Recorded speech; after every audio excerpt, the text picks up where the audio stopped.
Shedaralun menyambut perhelatan balapan Formula E pada 4 Juni mendatang. Replika mobil balap yang digunakan dalam ajang balapan internasional Formula E akan dipajang di momen Car Free Day di kawasan Jalan Jenderal Sudirman, Jalan MH Tamrin pada Minggu esok 29 Mei 2022. Mobil balap Formula E tanpa mesin itu tepatnya akan dipajang di kawasan Bundaran Hotel Indonesia atau HI Jakarta Pusat.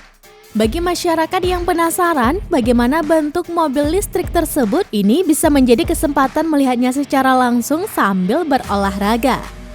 Manajemen Office Formula E Farid Subhan mengatakan perhelatan ajang balap Formula E secara prinsip sudah 100%. Seluruh kebutuhan pendukung sudah mencapai 100%, termasuk kendaraan yang digunakan. Sebagai informasi, balapan mobil listrik dalam ajang Jakarta E-Prix 2022 akan digelar pada 4 Juni 2022 mendatang. Di sirkuit Ancol, Jakarta Utara akan ada 12 pembalap dari 12 negara yang berpartisipasi.